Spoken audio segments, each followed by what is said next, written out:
hordoftoota fi daawwattoota sagantaa kana. Nuti magaalaa Kaalgarii Kanadaa keessatti argamna. Akkuma beekamu ani Saalihaa Saamiti, inninis Hangaasaa Ibraahim jedhama. Qophiilee tana jalqabnee isiniif dhiheessuuf carraaqqii irra turre, garuu guyyaa iidaatiin eeggachaa turre. Arra nu bira iidaa sagantaalee garaagaraa qopheessinee akkaataa magaalaa tanatti fi biyya alatti Oromoonni biyya ambaa jiran iida itti kabajatan garsiisuu fi walumaa galatti haalaa fi jiruu biyya alaa maal fakkaata waan jiru isiniif kan dhiheessinu ta'a. Fuulduraasi namni akkamitti jiraata biyya alaatti, hojii ilaalchisee, iidaa ilaalchisee, haaluma jireenyaa hunda waan jiruudha karaa garaagaraatiin isiniif dhiheessuuf qophiirra jirra.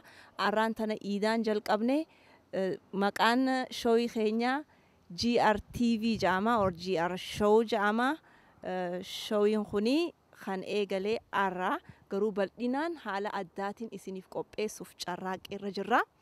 Amma gaa GR showiin kuni gumaa raayyaati. Achirratti moggaafne qophii garaagaraa isiniif dhiheessinaa jechuudha. Xiyyeeffannaan keenya guddaan dubartoota irratti, ijoollee daa'imman irratti, baqattoota irratti, namoota bebbeekoo, namoota dubartii keessattuu qabsoo garaagaraa keessa turte taagaarraa maqaan hin yaamamin hedduutu jira. Dookumentarii garaagaraa isinii dhiheessuudhaan, seenaa garaagaraa isinii dhiheessuudhaan kan itti fufu taha. Amma gaa sagantaan keenya karaa bakka masgiida Oromoonni itti salaatanii iidatti kabajanitti deemna. San booda karaa manaatti ol deebinee iida akkamitti kabajata manatti Oromoon, akkamitti walitti dhufa, asii fi biyya maaliin wanni wal fakkaatu maaltu jira waan jedhurra isiniif qopheessuuf deemna. Kaan bal'inaan itti dhufna. Waan kanarraa hafegaa meegaraa obbo Hangaasaatiin isiniif dabarsa. Galatoomii aartist jaalatamtuu Saalihaa Saamii. Akkuma isiinuu baantuu qophiin teenya tun shawii gumaa raayyaa jedhamuudhaan moggaafamte. Qophii tanarratti sagantaa tana keessatti shawii kana keessatti wanni nuti kurfeeffannee fi saganteeffannee ka isiin maqaa dhodhooyte kun hundinuu keessatti hirmaatame. Amna qabsoo teenyaa, faana qabsoo teenyaa, imala qabsoo teenyaa fi namoota qabsoo keessatti hin yaadatamin qabsoo keessatti aarsaa gurguddaa kafalee dubartoota, dargaggoota amma lafaa ka'u jiran, akkanumatti illee manguddoo garaagaraa qabsoo keessatti aarsaa jajjabduu kafalanii, wareegama jajjabaa kafalanii maqaan isaanii qabsoo keessatti hin dhahomne. Jara kana hundaa'u sagantaan teenya tun haammattee qophii garaagaraatiin sagantaa tana sagantaa hawaasni keenya waa irraa baratu, sagantaa qabsoo teenya if dura tarkaanfachiistu, sagantaa dubartoota jajjabeessituu fi gumaacha dubartiin qabsoo fi jireenya hawaasaa ummataa keessa qabdu hundaa'u calaqqisu kan irratti isinii dhiyeessinu. Kun sagantaa gumaa raayyaa shawiidha. Tanaafuu qophii gumaa raayyaa shawiidhaan akka bashannanuu teessan, akka waarraa barachuu teessan shakkii takka hin qabnu. Daawwattoota keenya ka biyya keessa jirtan, ka biyya alaa jirtan hundinuu akka nu hordoftan afeerraa teenyaa isiniin jenna. Dhihaadhaa. Galatooma. Tole galatooma. Amma gara sagantaa keenyaa deemna. Akkasumatti nu hordofaa. Sagantaa kana bal'inaan naannoo Albertaa keessatti TV gaafannee chaanaala gara biraatiin naannoo kanatti akka dabruus irratti carraaqaa jirra. Hagasuu garuu gumaa raayyaa shawuu jennee fudhannaa jechuudha. Itti fufnaa. Kanuma keessa ummata Islaamaa addunyaarra jiru hundaanuu baga iidaan isin gahe. Akkasumattis ijoolleen biyya jirtan tan qabsoorra jirtan tan arra yeroo nuti as teenyee nagayaan bobbaanee gallu kana qabsoorra jirtan, lubbuun teessanis bahaa jirtu, wareegama ciccimaa kafalaa jirtan, obsa injifannoo fi goobaan akka galtan abdii qabna. Rabbis isiniif kadhannaa. Rabbi isin cinaa haa dhaabbatu. Iidaanis baga isin gahe. Qabsoon itti fufa. If duuban deebiina. Nutis waan dandeenyuun isin duuba dhaabbannaa. Oromoonni biyya alaa jiranis akka gahee isaanii bahan yeroo mara osoo addaan hin dhaabne qophii teenya irratti haga dandeenyu waliif dhaamaa kan dabarru taha. Kanaafuu injifannoon teenya taati. Jabaadhaa. Haadhaa fi abbaan ilmaan irraa wareegaman hundi Rabbi jabina isinii haa kennu. iida gaarii iida tana booda tabilisummaadhaa rabbi nuuf haa godhu jechuudha. Galatooma nu hordofaa gara sagantaa keenyatti achi deemnaa jechuudha.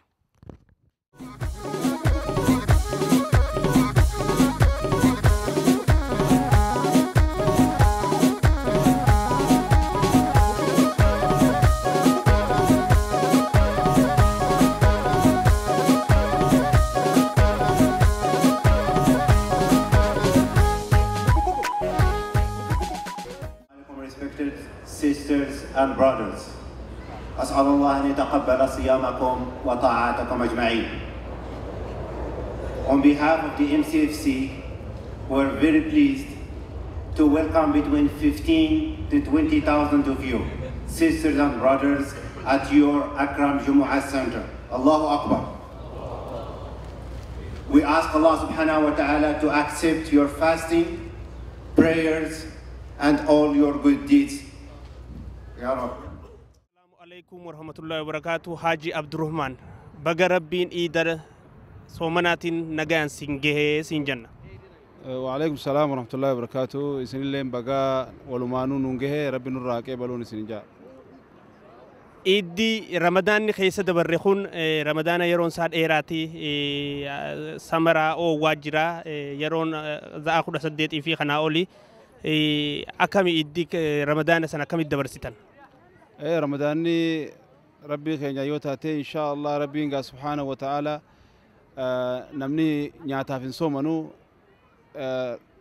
dirqama Rabbiin nurra kaa'e san bakkaan gahuufi soomana. Saniifuu Rabbiin nama islaama ta'e hunda irratti dirqama soomanaa waan godheef Rabbiin subhaanahu wa ta'ala maal jedhee Rabbiin soomana akkuma isin ummata isin duraattis waajiba goonetti isin irrattis dirqama goonee je.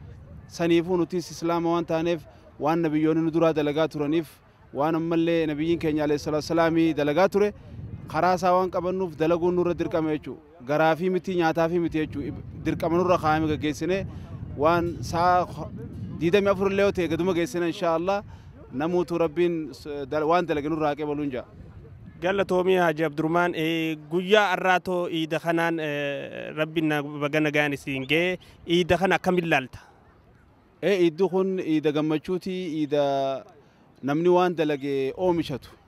Saniifuu soomana guyyaa 30 soomanee namni arraan tana akka nama ooyiruu oomishatee arra guyyaa oomisha murannu jechuudha. Saniifuu oomishni arraan tana namuutu rahima isaatii fi fira isaatii fi nama jaalatu hunda ziyaaruun isarra dirqama jechuudha. Laaluu qaba, ziyaaruu qaba, nama hin qabnes gargaaruu qaba jechuudha. Akka rakkataas cinaa dhaabbatee waa hundaa'u gargaaruun nu waan nurra jiru gammachuu arraan tanaa namni hundinuu walqixa hirmaatu godhuun nu haqanuu islaama irra jiru jechuudha. Galatoomi gaa'ee ati itti gaafatamaa Oromoo Islaamaa tan magaalaa Kaalgaariiti. Ijoollee barsiisuudhaan yeroo teessan arjoomtanii Rabbii jecha Quraana barsiisuudhaan beekamtanii bara as turtan hundaa ijoollee hedduudha oomishaa turtanii Islaama magaalaa Kaalgaarii jiraatuuf tokkummaa isaanii cimsanii masgida ifii uummachuu irratti muhaadaraa garaagaraa irra dhiyaachuu irratti ilmaan isaanii barsiisuu irratti wanni dhaamtu maaltu jira? Obboleeyyan keenya kaas jiru hundaafuu kanaannoo biraa jiru hundaa'uu yeroon ammaa yeroo namni Oromoo ta'ee namni mataa walitti qabatee bakka takkatti waan Rabbii tana gaggeessatu keessa jirra waan Oromummaallee yeroo mataa takka qabannee walitti gaggeessinu keessa jirra jechuudha. Yeroon tun yeroo itti fayyadamuu qabnu osoo nuti ummata keenya islaamaatii fi Oromoo hundaafuu bu'aa takka hin buufne duniyaa tanarraa deemuun qaanyiidha jechuudha. Habaqaala takka lafatti habaqaallee fi waan dhaloonni nu booda itti fayyadamu bu'uura buusnee deemuun nurratti dirqama jechuudha. Tanaafuu namni waliigalee tokko tahee jecha Quraana Rabbiin subhaanahu wa ta'aalaa jee wa'tasimuu bihablillaahi jamii'an walaa tafarraquu jee aayanni san addaan hin babahinaadhaa haada Rabbii hacinnan qabanne qabadhaa hacinne san qabadhaa yoo anjeef dirqamni islaama irra jiru akkuma Oromoo irra jiru Oromoo islaamaa irra jiru dirqamuma ummata islaama kanaannoo biraa irra jiru irratti jira jechuudha. Tanaafuu namni wal qabatee hojii yoo deeme bu'aa guddoo fida yoo wal hin qabanne immoo irra guddaan akkuma amma faca'aa turre sanitti faca'aa jiraanne jechuudha. Galatoomi gaa'ii baga Rabbiin iida tanaan si gahee maqaa kiyyaa fi maqaa televizyiina gumaa raayyaatiin idditun iida gammachuu, iida badhaadhinaa, iida rakkoon ilmaan Oromoo hundarraa itti kaatu, iida Oromoon itti tokkoomtu, iida walabummaa, iida firiin teenyaa fi wanni niyanne hundinuu itti milkooynu rabbiin nu haa godhuun isin jaa galatoomi. Daawwattoota keenya maqaa Gumaa Raayyaatiin TV Gumaa Raayyaatiin ayyaanni iidaa kun ayyaana gammachuu, ayyaana badhaadhinaa, ayyaana bilisummaa, ayyaana tokkummaan Oromoodhaatti cimtee Oromoon waan niyyatte hundatti harkattu rabbiin nu haa taasisu. Galatoomaa isinin jenna.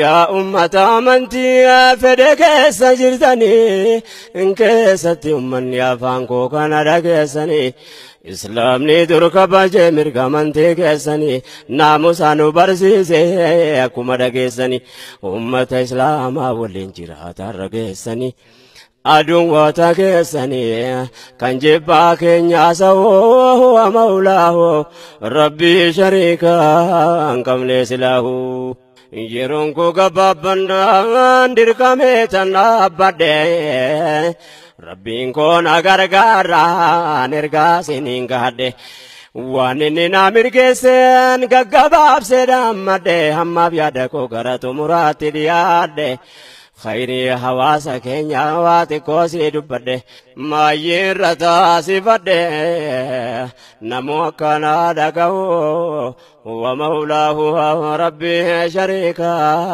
كم ليس له. وعليكم السلام ورحمة الله وبركاته. مقاخي إنو راه إيجالو. مقاخي حنان أنجاني. تولي أني صالحة أنجاني خوني تلفزيوني يرو جلق أباتي في كالغري خيستي جلق أبني. قمارايا جا توك شو إيدا أما قويا إيدا را جلق أبنا جنيتي أورمون بيا بقى جرتو أكمتي إيدا خبجتي كالغري خيستي أما. ummata dhiiraatis dubartiis wal keessa akkatti argaa jirra dirree tana gubbatti asii fi biyya garaagarummaan maali haala kamiin kabajachaa jirtanii? Garaagarummaan asii fi biyya jidduu jirtu biyyatti faamilii teenyaa wajjirra haadhaa fi abbaa keenyaa wajjirra ollaa wajjiini asitti taatu namuu adda fagoo adda magaalaan namuu adda halaala naannoo nuti gallus adda xiqqashoo fagoodha laakiin asittis faamiluma teenyaa wajji dabarsinaa akka silaa biyyatti nama keenyaa wajji dabarsinu sanitti asitti argachuun ni jabaatti wanni gaarii asitti ummata biyya kanaa nama addunyaa tanaarra jiru gartee ummata adda addaa wajjin asitti Kanadaan namayyuu qabdi biyya addunyaa tana gubbaatti ummata sanii wajjin asitti gartee salaata arra maashaallah salaannee salaata bareedaa iida ramadaanaa akkasitti alhamdulillah akkasitti salaannee amma kunoo gabbaanee anilleen saaliyaadhaan wal arkuudhaaf hedduun gammadii guyyaa iidaati. Saniifuu atillee barnoota gaariin siin jaa. Hedduu galatoomi dhugaa keeti Kanadaan daayivarsitiidha ummata garagaraa keessa jiraataa yoo xiqqaate biyyoota 100 musliima biyyoota garagaraati wajjin iida kabajachuunis waan takka dhumarratti wanni si gaafachuu barbaade biyya keessatti qabsoo adda deemaa jira kaleessa eda jalqabanii jiranii keessattuu Harargee kutaa hunda keessa sochii guddaa deemaa jira kana hamileen ati kannituuf yoo jiraate ijoollee dargaggoo biyya keessa dhumaa jirtuu fi ramadaanaan namoonni hedduun dhumaa turanii kana jajjabinaa fi hamilee akkam kennitaaf? Hamileen kannuuf uummata keenyaaf waan bareedaa godhaa jiranii waan itti jiran itti haafufanii isin faana jirra isin booda jirra saniifuu Eid Mubaarakiin jaan isaanillee bakka jiranitti. Galatoomi akkasumatti nama cimaa tokko asitti argaatiin jira maqaa isaa innummaan isiniif haa himu mee maal yaaddaa iida kanarratti akkami kabajachaa jirtanii garaagarummaan asii fi biyyatti maali akkasumatti qabsoo biyya keessa deemaa jirtuuf hamileen ati kannitu maal fakkaata? Itti kabajachaa jirru akka gaariitti kabajachaa jirra addunyaa guutuu wajjin kabajachaa jirra akka biyya teenyaatti ummata biyya takkaatii wajjin hin kabajnu garaagarummaan asii fi achi jidduu jiru biyyi tun biyya multicultural yookiin aadaa adda addaati addunyaa guutuu jechuu dandeenya afaan adda addaati Kanadaan kanaafuu ummata addunyaa kana guutuu wajjin kabajnaa wanni bareedduunis kana garaagarummaan asii fi achi jidduu jirtu kana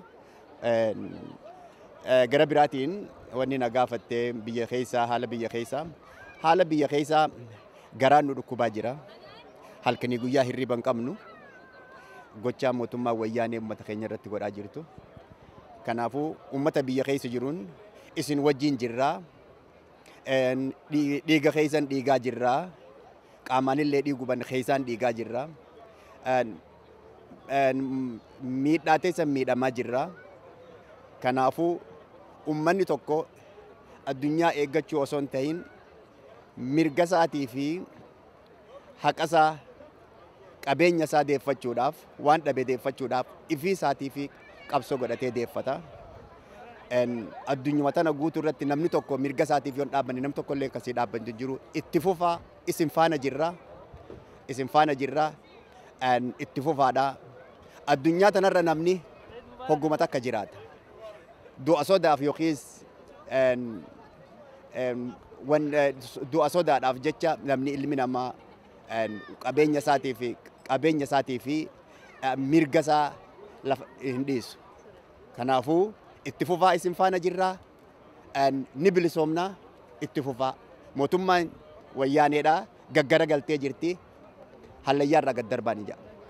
Galatoomii Iid Mubaarak fi ijoollee teessanii fi warra keessanii wajjinu Iida gaarii isinii hawwina. Alaikum warahmatullahi wabarakatuh. Sheek Abu Furqaan akkam jirta? Alaikum assalam warahmatullahi wabarakatuh. Nagaa alhamdulillah fayyaa isin. Baga Iida Ramadaanaatiin Rabbiin si gahee siin janna. Baga waliinuu Rabbiin Islaamaa addunyaa cufaarra jiru waliin Rabbiin Iid al-Fitrin waliin nu gahee isiniin je'anis.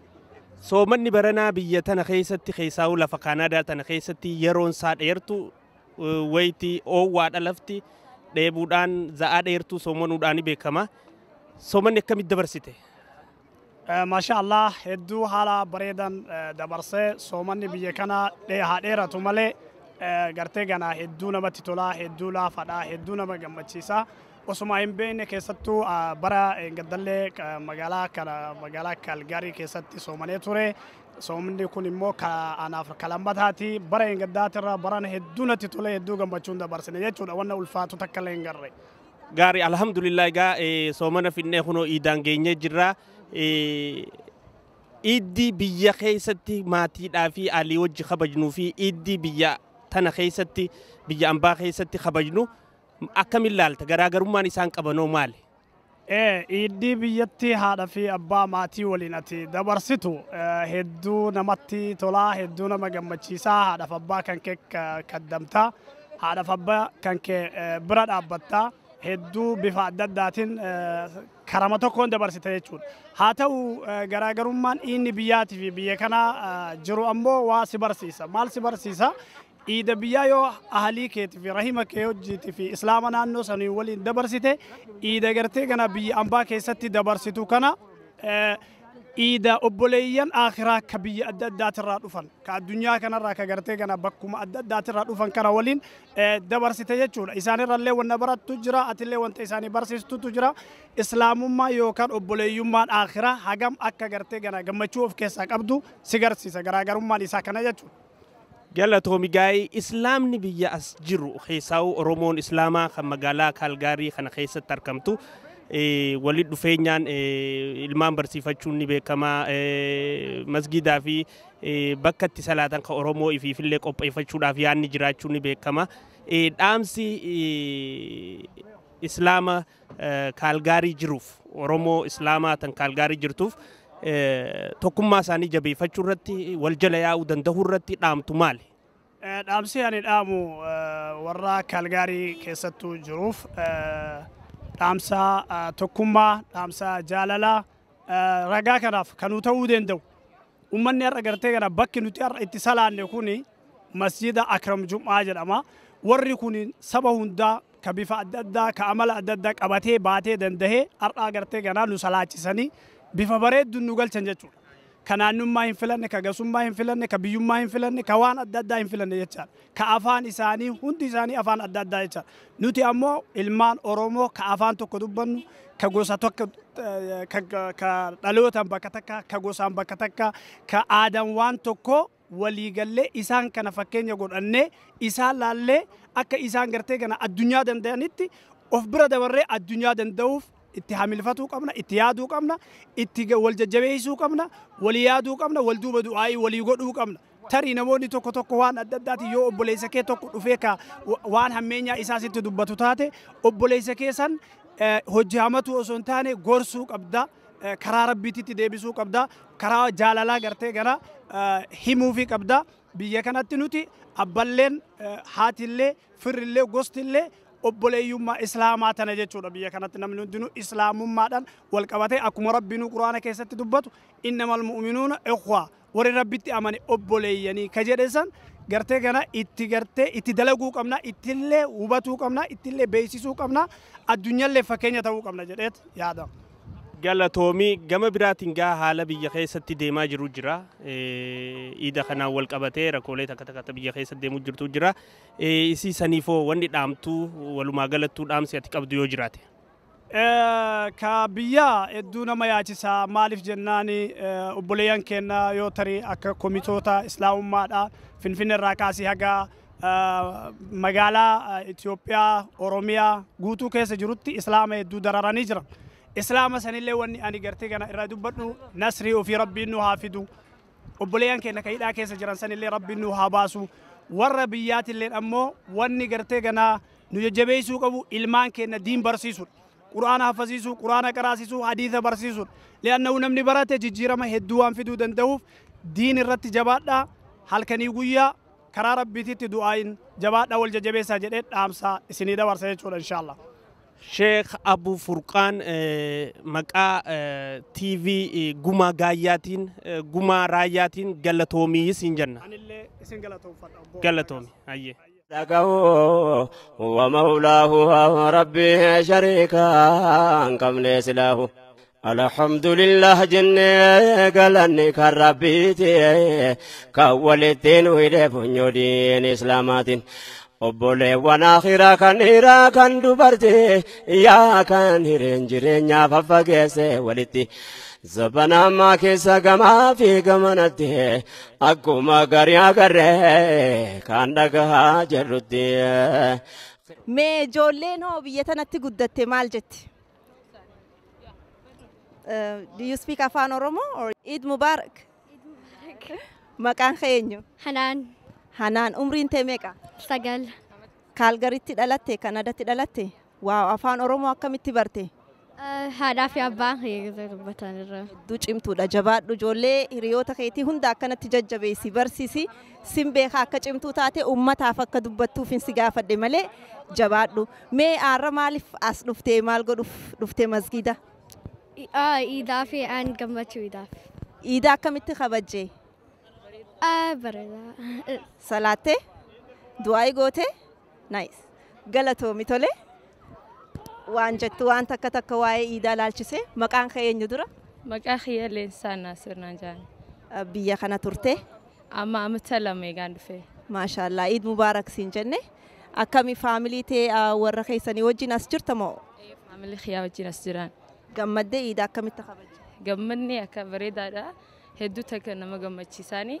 nama Oromoo hedduu takka oguu agar hedduu takka das nama ja'a yaa waan bareedaadha ayyaana tole biyyaa fi asitti akkami asirra wayya moo biyyatti irra wayya iddi asitti irra wayya asis Oromoo hedduu waan jiruuf asittis hedduu nama gammachiisaa jechuudha.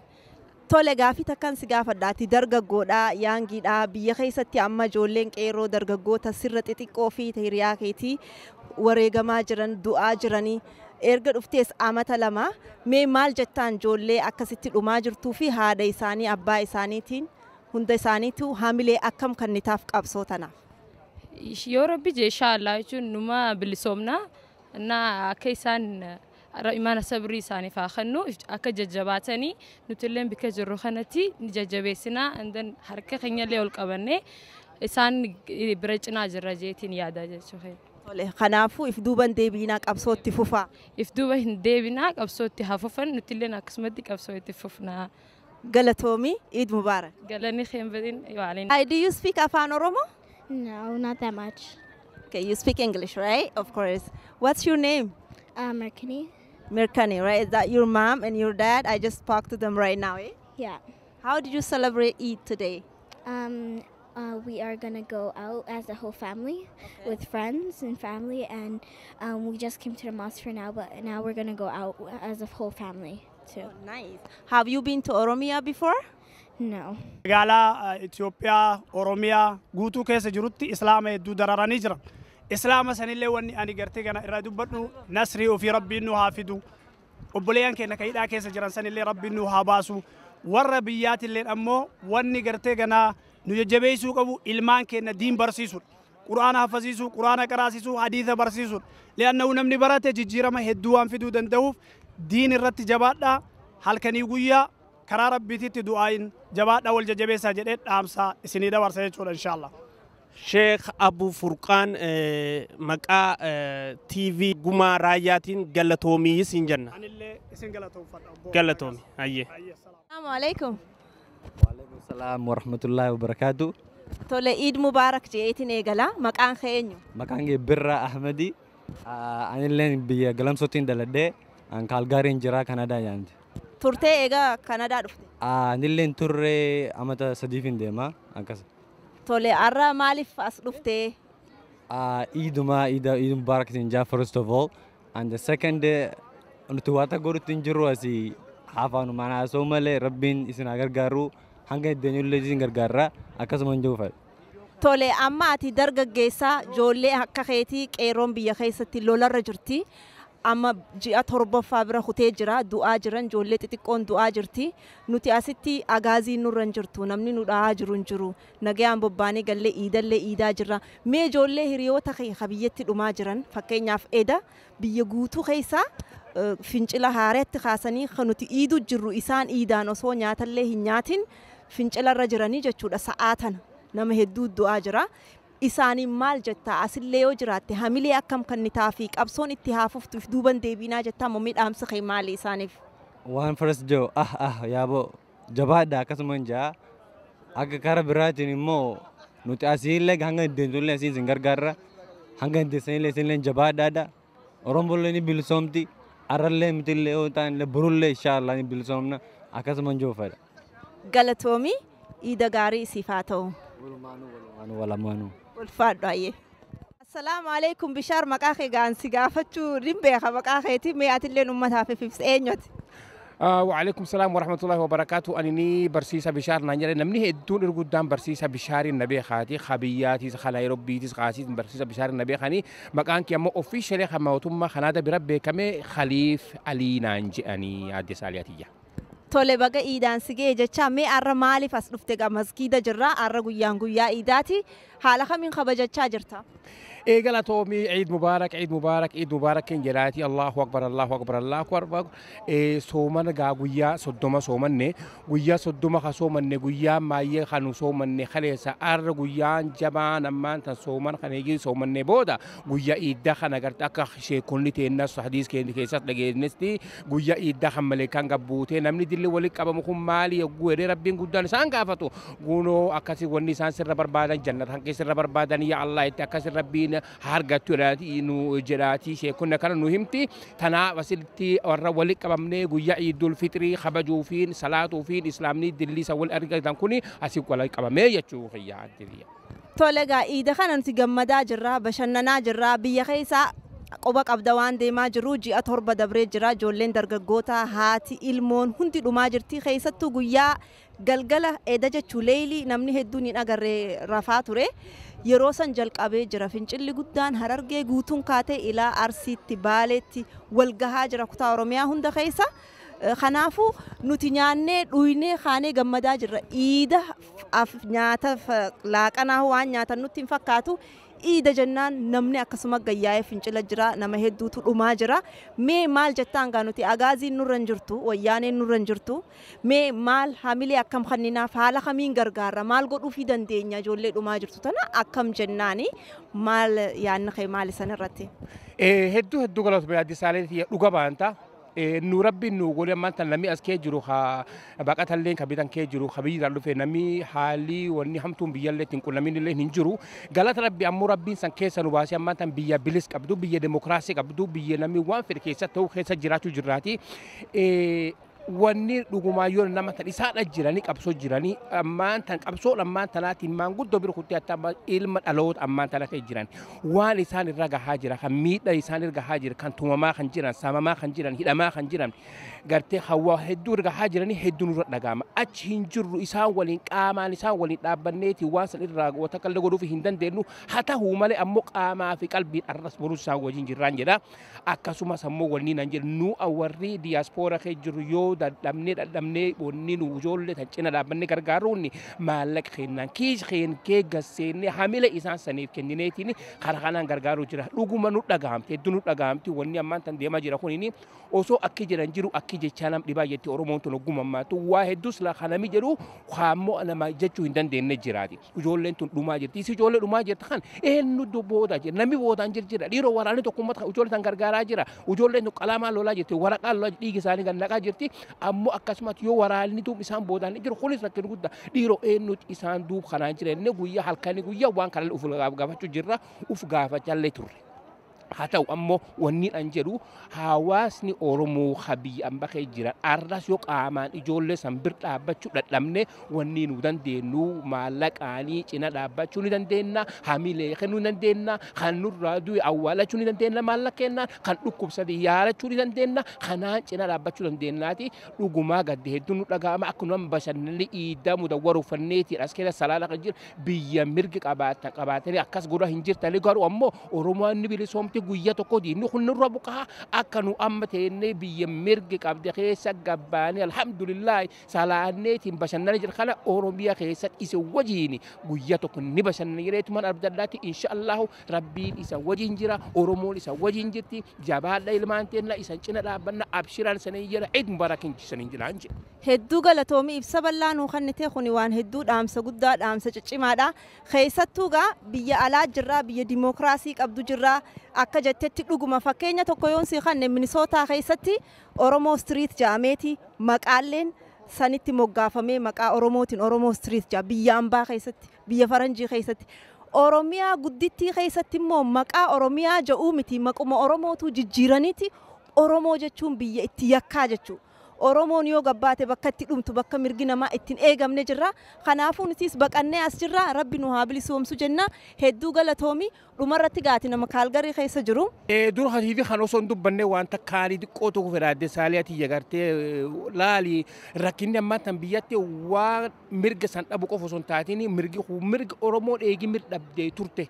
Wahunda dhabnee mirga keen dhabnee wahunda dhabnee maqaa magaalaatiin maqaa bishaaniitiin maqaa keenna unurra jijjiirani tun tanaati taan ammoo takara TV hawwani nan jedhuuti waan gaarii gootan wannummaa amma dubbiin baran dubbiin Oromoo tuniin ni finiinte gubbasanii rabbiin gooytaan nu mallatteessee nu gabbuuse gubbasanii rabbiin nu lallabaa jiraati nullee laali daandii hoolaa baafadhaa daandii gaala nu gaafadhaa jette Oromoo tun ogumammaattu rabbiin guddaan itti nu jiraati nullee ni jiraati waan gaarii jettanii waan gaarii eegaltanii isaan cina dhaabbanna ardhas borus atiin adde saaliyaa waan hunda qabda magaalaa Kalgaarii keessa piroojeekta guddaa ati jedhi hangaa seedu ijoollee qeeroo magaalaa Kalgaarii keessa jirtu waliin wali qabdanii gaafa foot makmaaliin magaalaa biqilatti ibiddi irga'ee waan gootan ni beenna namoota keen biyya dhukkubsatee gurbaa laamsee bakka takka keessa waan isan gootan ni beenna isii fi hangaasaa fi namoonni isan fakkaatuuf ijoolleen qeeroo kaasgitti waan guddoo dalaydanii ammas kun ofiddanii TV nu fiddanii jabaadhaa waan gaarii gootan isan hin jiraati hammalatti hin dhaabbannu isan cina dhaabbannaa dandeettii teennaan beekumsa keennaan yaadaan waan hundaan isan cina dhaabbannaati jabaadhaa yeroo nu barbaadanii isan biraan dhaabbannaa ani akka mata keeyyatti yeroo isan na barbaadanii isan biraan jira waan rabbina beekuu diqaadhi guddadhi waan kiis kiyya keessallee isanin gargaarati jabaadhaati rabbi isanin raajaa laatu Oromoonni bilisoomtiiti jabaadhaan isanin jira. Galanne keessa Eid Mubarak galanne keessa galumee galanne. Hordoftoota amantii Islaamaa addunyaa guutuurra jirtaniif baga rabbiin Eidal Alfitr Eida guddaa baatii Ramadaanaatiin isin ga'e isiniin jenna. Kanattaan Sudaan akkaataan Eiddi itti qophooytuu fi haala Eidaa ilaalchisuudhaan hawaasa Oromoo keessaa obboleessa kiyya masalaa gaafii gaafachuu deema. Baga Eidaan si ga'e. Walumaanuu bagatis walumaanuu baga rabbiin nuun ga'e. Eida tana hawaasni baheeti asi kabajaa jira akkamiin ilaalta Eiddi maaltu si dhagama guyyaa irra? Wallahi gammachuu guddaan na dhagayama. ummata islaamaa kan naannoo tokko waliin qubannuun community bakka takka wajjin jiraannu kana wal arguudhaaf akkasumas iida gartee Idul Fitrii kanaan gammachuu guddaatu na dhagahame iida kanarraan tanes ummata islaamaatiin wal argee namoota kiyyaanillee wal argee akkanatti iida gammachuu kanaan salaatuu kiyyaaf iida bara deengaddaa salaanne ta'arraa tanallee gahuudhaaf alhamdulillaahi rabbil aalamiin jee rabbii kiyyaaf shukrii galche. Iiddituun iida gammachuu akka taatu nulleen hawwiis ni qabna. Iida biyya ambaa keessa kabajuu fi biyya fi keessa kabajuun garaagarummaan isiin qabdu maali? Garaagarummaa guddoo qabdi. Namni gartee biyyee fi keessa jiruu fi lafa fi bakkaan durtee itti si awwaalamte jiraachuu fi lafa gartee ambaa keessa tan aadaan siif haarayaa ammallee waan inni si haarayaa keessa jiraachuun garaagarummaa guddaa qaba. Ammallee ummata keenyaaf gartee rabbiin ramadaana isaa kan soomanne kanallee rabbiin nurraa qeebalu. Iida arraa tanaan nu gahuudhaaf shukrii isaaf galchaadha. Ummata keenya kan biyya keessa jiruufillee lafaanillee gargar fagaannee garagaraa jiraannu qalbiin teenya qaamaan asaa jiraannu malee qalbiin teenya achuma isin bira nu jirti. Kanaaf jecha rabbiin bilisummaadhaan akkasumatti gartee mirga silaa argachuu qabnu sanii rabbiin bakka takkaa waliin nu fidee wal nu haa argisiisuun isiniin jaa.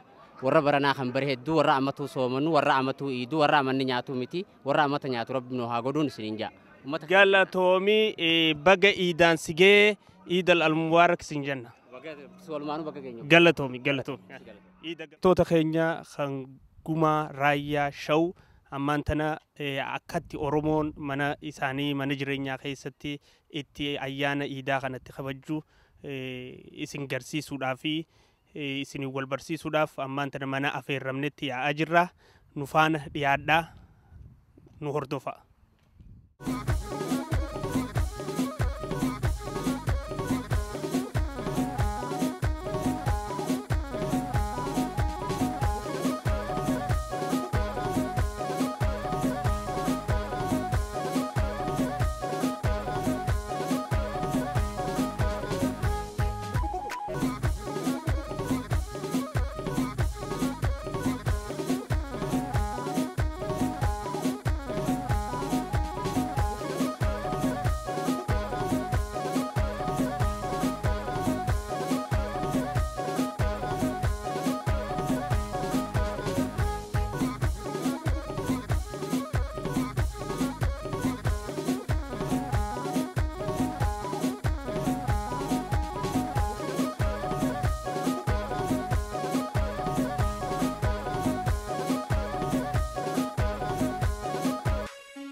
السلام عليكم يا مصطفى يوهين يا امتمين اندبا السلام عليكم يا مصطفى يوهين يا امتمين اندبا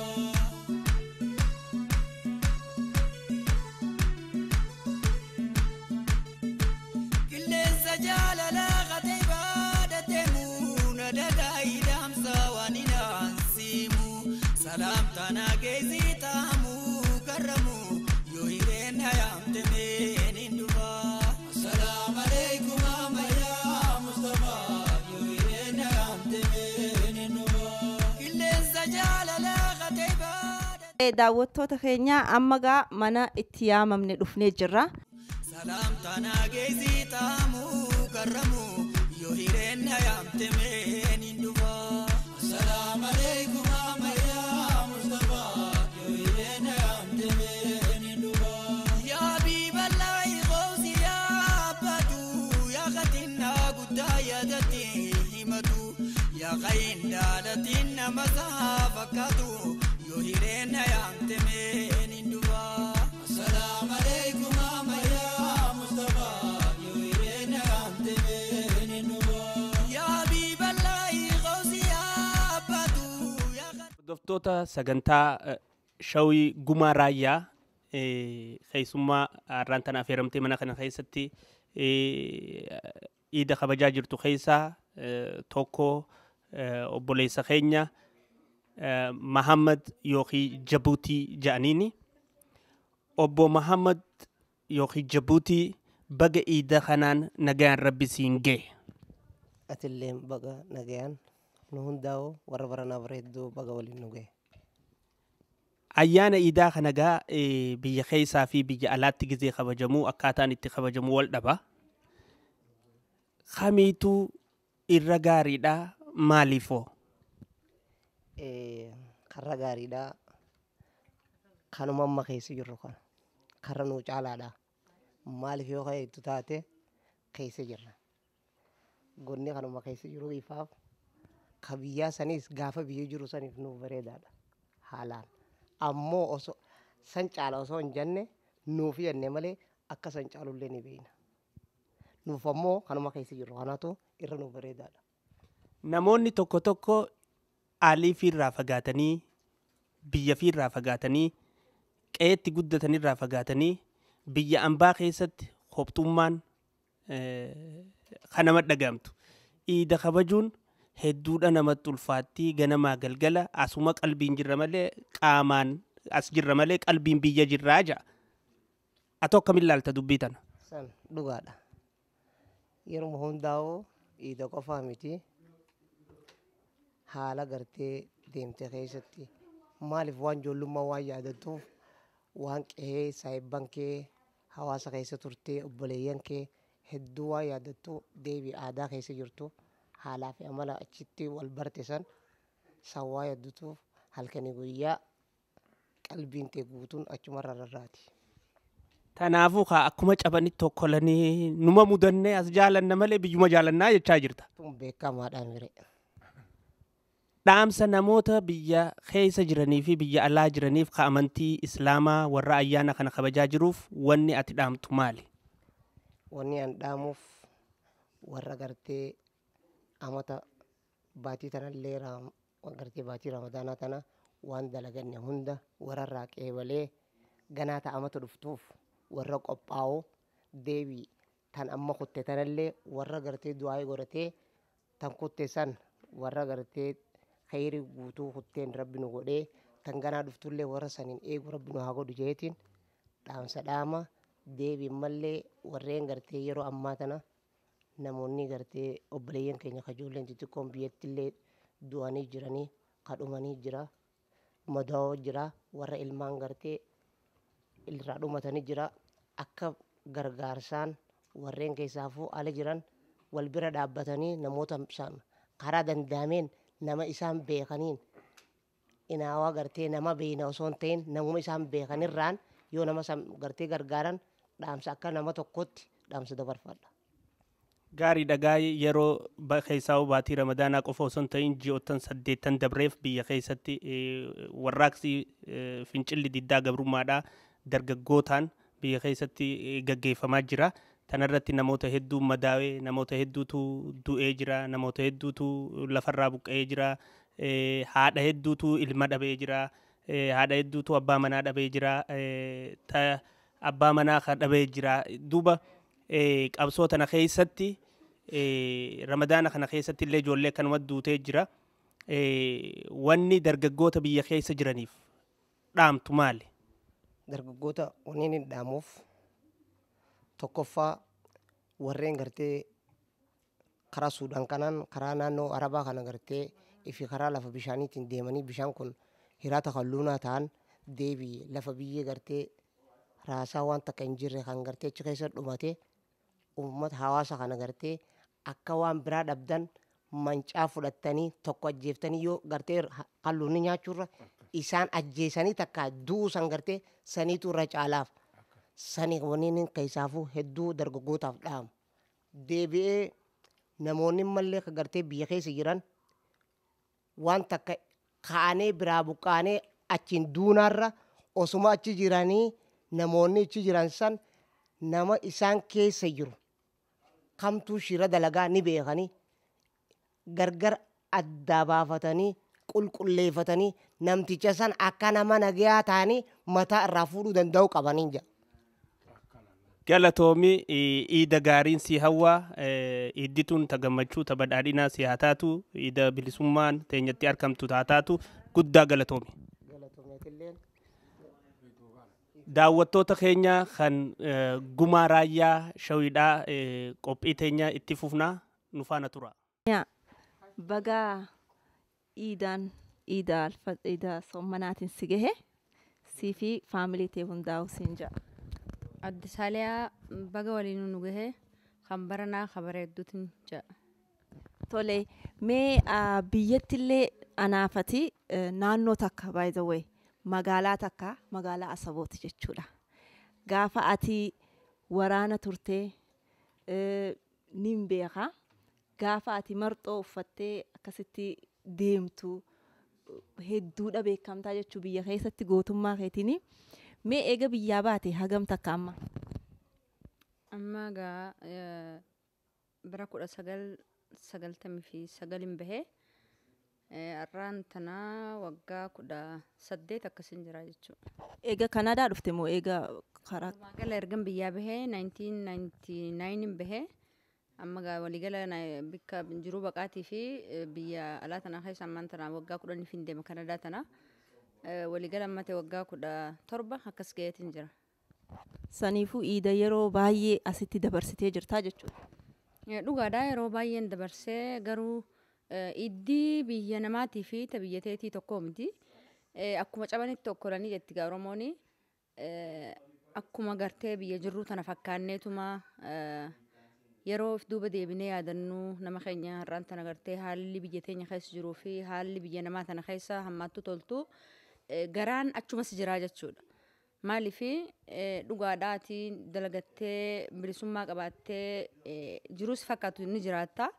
Garuu qaamni kan kee yookaan immoo gartee sabni kan kee biyya keessatti beelawaa dheebochaa ganamaaf galgala ibiddirraa roobaa daa'imman dura du'aa haati ilmoof booyaa ilmoon haadhaaf booyaa jiruu gaddaa fi gadadoo jiraachaa jiranii san yaadattaa yeroo hundaati gammachuun qabdu jechuu keessa kan kee maduma. Kanaafuu gaa bifuma saniin jiraachaa jirra ammoo gaa jiruudhaan dhiistu jiruun dhaabdu yeroo iddi dhuftees yeroo soomaniin dhufees akkuma dhuftetti deebisaa jirra jechuudha. Kanaafuu qaamumaan as jirra malee akka biyyaa iddiin isin geessu lammiilee teenya tadhumaa jirtus yaadachaa garaan nu gubachaatuma itti jirraa jechaa jirtaa. Gahuu hin dandeessu maaliif gahuu hin dandeenye maaliif iida jechuun tuni aalii fi ollaa fira kan kee hiriyoota kan keetii wajjin qeetti dhalattee guddatte keessatti walii wajjin gammaddee gartee firri fira gaafatee hiriyaan hiriyaa gaafattee gammachuu san wajjin qoodachaa jirtaa jechuudha. Biyya kanatti immoo haaluma yeroo gartee amma akka hiree ta'ee gartee nuti bakka takka jirraa firaasi faamiliidhaasi waliin jiraanneeti irra waliin dabarfanne ammoo sila faamiliin teenya hedduun asuma keessaa facaatee jirti. Hireen nu gootee waliin dhufnee waliin ayyaaneffachuu hin dandeenyu. Hanguma wal bira jiruutu kanuma biraa firootuma ilmaan Oromoo ka biraati wajjin gartee akkuma gartee haalli yeroo nu mudetti waliin gammannee akkuma gartee haala yerootti ayyaaneffachaa jirra jechuudha. Tole egaa iddii oguu dhuftee iidaa waan amantaa teenyaatis waan ittiin as geenye kabajuun dirqama jechuun malee haala yeroo yoo laalle akkaataa silaa itti Oromoon madaa jira yoo laalle wahuma takka salabreetillee hin goonu garuu iidaa amantaanis akkuma Oromummaatti hedduu keenyaafis sanii olitti hedduu kaaniifis Oromummaan sanii olitti waan laalamuu tokkodha jechuudha. Kanaafuu nurraan hafu mee akka nama qabsaawaa tokkotti akka nama yeroo dheeraa biyyarraahis erga chaartara boodallee gaarattillee galtee haala dabballeetiinis haala waraanaatiinis waan hedduu keessa dabarteeti sanirraa kan ka'e karaa Keeniyaatiin dhufte akkaataan dhagahetti dhawama gaafa san dhawamtee haga xiyyitiin ammallee qaama kee keessa jirtutti beeka namni hedduuni mee akkuma nama qabsaawaa tokkotti akka nama qabsoo tanarra turetti waan amma deemaa jiru kanaaf wanni saffisaan agartee qabsoo tana galmaan gahuu danda'u Oromoon karaa kamiin yoo qabsaa'e warri biyya keessaa dhumaa jiru kun haala kamiin yoo wal gargaare warri biyya alaa jiru hoo maal godhuu qaba warri biyya keessa jiru maal godhuu qaba tokkummaa Oromootis ilaalchisee dhaamsi dabarfattu tokko yoo jiraate uummata Oromootiif mee wanni jettu. Gaariidha akka nama qabsoo keessa tureetti fi gartee akka nama Oromoo tokkotti illee yaadniin bifa waliigalaatiin qabu dhugaadhaa har'aan tana biyya namaa tana keessatti jiraannee gammannee yookaan immoo nuti toleetii miti kan jiraachaa jirru dhugaadhaa haalli har'aan tana gartee ayyaaneffannee walitti dhufnee soomannee gammannee waliin jiran kun gammachuun tuni jiruun jiruudhaan dhaabbattu jechuudha. ni duunaasi ni gammannaasi ni qofallaasi ni boonyaasi ni gaddinaasi jechuudha. Kun hin dhaabbatu jiruudha. Waan kana ta'eef jecha dhugaadhaa garaan nu madaadha. Ammoo diinaaf mataa qaqqabannee yookaan ammoo gaddinee bakka jirru hunda hin jiraannu. Maaliif hogguu lolli dhufees ni lolla. Hogguu tolli dhufees ni tolla. Yoo ayyaaneffachuun gartee soomanuu ta'es yoo iiduu ta'es ni inna. Kanaafuu hara hundaanuu gartee jiruun gartee waan si mudde hunda ni goona. Kun kana. Makaaniti immoo haala yeroo ammaa ilaalchisee akkamitti Oromoon yoo falmatee akkamitti yoo gartee tattaafatee kan biyyaatii fi kan alaa jirulleen akkamiin wal qabatee arraan tana rakkoo arra keessa jirtuun haala qabatamaa ammaa yeroo ammaa kana keessatti maal godhuu qabaa ilmi Oromoo tokko intalti Oromoo takka maal godhuu qabaa kajuu fi dhugumatti yoo waliif himnu taate Oromoon arraan tana biyya keessaa qeeroon haati Oromoo abbaan Oromoo dargaggeeyyiin Oromoo qotee bulaan Oromoodha halkanii guyyaa rafaan jiran jechuudha. Halkanii guyyaa rafaan jiran. Maaliif rafaan jiran arkuu jirraa ji'a torban dabree halkanii guyyaa du'aa jiran ilmaan fi dhabaa jiran du'a tuffataniiti halkanii guyyaa gartee dhiiga fi gannaqanii dhiiga ilmaan fi gartee kan du'e awwaallachaa kan kufe kaafachaa kan gartee madaa'e wal'aannachaa qabsoo fi itti fufaa jiran jechuudha. Kan biyya alaa kana yoo maaltu irraa eegama yoo kajennu taate dhugaadhaa gaalli hiriira duraan laalaa jetti Oromoon. Tokko gammadee tokko gaddee tokko jabaatee tokko laaffatee qabsoon tuni tanama tokkootii miti. Namuu ilmi Oromoo hundi dirqama matayyaa qabaa jechuudha. Kanaafuu kan mul'atu kan qabsoon tun hadoochitu yookaan immoo kan qabsoon tun miite hogguu kanatti ija keessaatiin manzaraa keessaa kaayyattee ilaaltu hanguma itti madaawe yookaan immoo dhukkubseetu dhukkubsachaa jira jechuudha. Kan akkuma jawweetti gartee akkana mimmiliqaatuma gartee kan miidhame san jira dhokatee tabba bahee gartee boru jiraachuu barbaada jechuudha. Kan ammoo Oromoon arra ilmi Oromoo tokko arra gartee falmachuun boru jiraachuuf osoo hin ta'in hiree rabbii ta'anii yoo jiraatan that's okay. Garuu niin jiraadheetti hawwitee osoo hin ta'in boru niin jiraadhaa san yoo rabbiin ga'een haa jiraatu arra niin du'aa ja'anii murteeffachuu danda'udha jechuudha. Saniifuu yoo du'an malee bilisummaan isin dhuftu. Kanaafuu shaalonni warra du'u jiru kana jala dhokatee if jiraachisuu barbaadu. Kana gartee warreen kanaan ija keessaatiin ifirraa ilaalanii arguu danda'uutu namarra jiraataa jechuudha. Kanuma. Sirri galatoomigaa yoo waa'ee Oromiyaadhaa haasawni isii wajji goonu bal'aadha. Boodaaf ol kaayyanna. Iida garuu gammachuu teenya irrattis gadda keenya tuquun hin oolu waan ja'amuufi haafnee bakka guddaa qabnaaf kabajaa guddaa qabnaa fi sagantaa keenya gumaa raayyaa kanarratti maqaan gumaa raayyaa haa ta'u malee gumaa Oromooti. Gumaa raayyaa ta'u malee gumaa Oromoota gumaa akkanaa jenneeti waa hunda fiduuf teenyaa jechuu dubartoota qabsoo keessa turanii hagaarraa maqaan hin dhawamin keessaa kan namni hedduulleen hojii isaanii hin arkin keessaa takka isiidhaa jechuu. Kanaafuu iddoo takkatti waan argamnuuf akka tasaa wal arkine malee walii waan jirruuf faamiliis waan taaneef malee sagantaa addaatiin isin dhiyeessinaa. Dubartiilee ciccimtuu hedduutu jira Awurooppaarraa, Kanaadaarraa, Ameerikaarraa, bakka mararraa. Kanaafuu galatoomaa nu daawwachuu keessaniif amma tadhumaa mee dargaggoon dhumaa jirti. Dargaggoon amma iida nu wajji godhaa jirtu kun hoo maal ja'a gaafii takka gaafanneeti sagantaa keenyaa asirratti xumurraa haga yeroo itti aanu walitti deebinu nageetti isiniin jenna galatoomaa. Kiyya Abdii jedhama. Akkami har'a iida asumarraa jalqabde moo masgiidas dhayxee salaatti? Masgiidas dhaqnee salaannee faamilii wajjin dhaqnee nu hunduu wajjin deemnee asuma wajjin deebine. Tolee Kanadaa eega dhuftee xiqqoo turtee si ijoollummaa dhufee dhagaheetiin jira akkamii iida asiitii fi tabiyyaa tamtuurra wayyaa?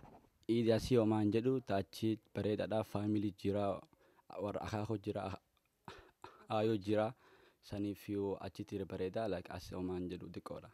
Tole isin dargaggoota mee ijoollee biyyatti dhumaa jirtu laalchisee isin warri as jiru maal gootanii sappoortu godhuu yaaddu? Nulleen warri asii ka jiru waluma qabamnee akkuma community group yoo bannes akka malee nu bareedaadha. Ammallee waan andaamu ijoollee biyyaatii fi hamileen kutinaadha wajjin jirraa nulleen yaa. Tole dhaamsa bareedaadha. Abdiin kutatinaa qabsoo itti fufaa nutillee waan dandeenyuun as isinii waliin jirraa jetti qeerroon magaalaa tanaa ta'asii guddattee afaan Oromootillee daa'imummarraa dhufe akkanatti haasaa jechuudha. Kunuu injifannoodha. Galatoomaa isiniin jenna. Tole gaa Eid Mubaarak jenne maqaa keetinaa jalqabnu eenyu haa jennu? Eid Mubaarak maqaan kiyya Leila Haji yookaan Safiyaa Nanjaani. Eid Mubaarak. Akka nuuf himanitti magaalaa nutti aantu Buruksirraa dhuftee jaanii magaalaa tanarraa sa'aatii 2 akkas iidaaf jecha faamilii wal arkuuf dhuftee jechuudha. Faamilii tiyyaa wajjin iiduuf as dhufe Buruksiin jiraadha yaa. Tole gaafii takkamee arra waan bakka hedduutti gaafachaa jirru keessattuu eeda galgala guyyaa boru iida ja'anitti ijoolleen bakka hedduurraa biyya keessaa waliin kaatee fincila eegaltee jirti dargaggooni. Iidaahu akkuma salaatanitti osoo manatti hin deebi'in jechuu salaata booda ijoollee meeqaatu hedduutu dhumaa ture. Kanaafuu mee akka dubartiitti, akka haadhaatti, akka obboleettiitti dhaamsi kee maaliif keessattuu haadha dubartoota arraachi ilmaan irraa dhumaa jiran akkasitti booyaa turan hedduudha arkaa turre. Mee dhaamsi ati isaan jajjabeessuufis tahee qabsoo tanarraa abdii kutachuu dhabuudhaan itti fufuufis tahee wahuma ati yaadde iida kanarratti wanni hawwituuf yoo jiraate? Warra ilmaan irraa dhume haadhaa fi abbaa isaanii jajjabinaan hawwaa fi garuu nulleen agartee ilmaan san dhaluu baannu akkuma waan dhalleetii ilmaan san ilmaan keenya dhiiga keenya ni hadoodnaa fi guyyuu halkaniif guyyaa garaan keenya isaaniif nu booya. Ammallee waan inni takkitti nan dhaamuuf ammallee qeerroon gartee duubatti hin deebina dura deema rabbiin isanii wajjaa jiraatu nullee waan dandeenyeen isan bira dhaabbanna yaadaa fi qabeenya qabnuun waan dandeenye hundan isan bira dhaabbanna duubatti hin deebina ammallee dura deemaan isaniin jaa akkanumaan dhaamaaf. Tole galatoomaa mee interview keenya kana du'aayin yoo xumurre gaariidha. Gumii gaayo nikneemii isaati asitti akkas jennee yaamna hangafticha keenya waan ta'eef Booranarra. Kanaafuu mee du'aayii isaatiin silaa du'aayin jalqabuun nurra ture garuu amma beeytanii du'aayii xumurri keenya akka toluuf xumuraan eegalla jenneeti jechuudha. Cufna mee du'aayiidhaan nuuf cuftaa? Sila jettanii maal jennare? Ayye galatooma warri mana kana gaanu affeertanii hedduu galatoomaa jennaa tabaate sadaqaa taaftes barakaa jenna garaan nu guutame galanni keessan ka'u galatoomaa jenna duraan durseeti war mana kana galatoomfanna. Tabaate sadaqaa taaftes barakaa xiqqaan keenyas nage guddaan keenyas nage abu xiqqaan ka guddatu hanu haa ta'u guddaan ka bulnu haa ta'u akkuma amma kana diida haalin nu haa ga'u. Iidi saniin nu gahee sambuusaa fi kanallee wartee waan nyaatan kallee nu haa ga'u. Xiqqa keenya nu haa guddisu. Ka dhukkubsate fayya haa ta'u. Ka du'e qabban haa ta'u. Iidi barakaa haa ta'u. Soomanni maqbuul haa ta'u. Sambuusaan ka gara keessu ta'a haa ta'u. Shorbaanis achum haa ta'u. Ka waggalu fulle garte akkanumatti rabbiin nu haa shorbeessu. Akkasuma rabbiin nu haa sambuuseessu. Xiqqa keenyaaf guddaa keenya naga nu haa godhu. Oromoof Oromiyaa naga nu haa godhu. Baalee fi Jimmaa fi Lobba Boor naga nu haa godhu. Booranaa fi Bareentu naga nu haa godhu. Diinni Oromoo ammoo dhuufuu fardu guluufee rabba haa godhu. Akkasii bi haqqi subhaana rabbika. Bilizati amma yasifuun wasalaamu rabbil yaa aziz yaa karim yaa Allah. Isin hundinuu galatoomaa asitti nu argamuu keessaniifis galatoomaa nullee afeeruufis galatoomaa. Ni turra malee ni urraa jette boombiin. Kanaafuu bilisummaarraa abdiin kutannu guyyaa takka ni bilisoomnaa. Kana galatooma. Alhamdulillah. Nagaan Rabbi sin haqash. Nagaan Rabbi sin haqash. Nagaan babba haqala. Nagaan babba haqala. Hujien keshan hamiidhagu. Hujien keshan hamiidhagu. Amma sini habariyadda. Hujien keshan barida sini hatau. Bakka likki keshan itti rabbe sin haqajeeshu. Gootaan sini wajjin hadiyam. Sini hatoshu. Rabbi sini hatau. Rabbi sini hatau. Sakkana Rabbi keshan haqot.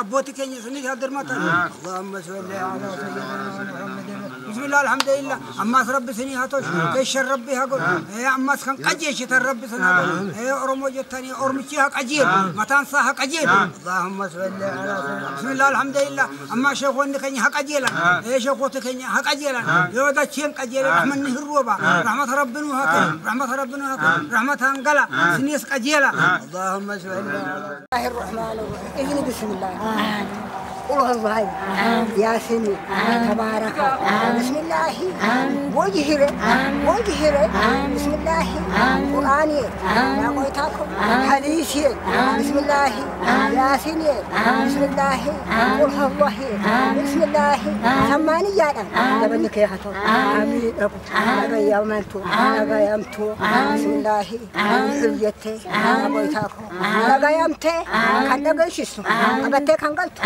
كنا راكي هاتو اللهم صل زيار هركز زيار هركز رافو هيا دودو ثاني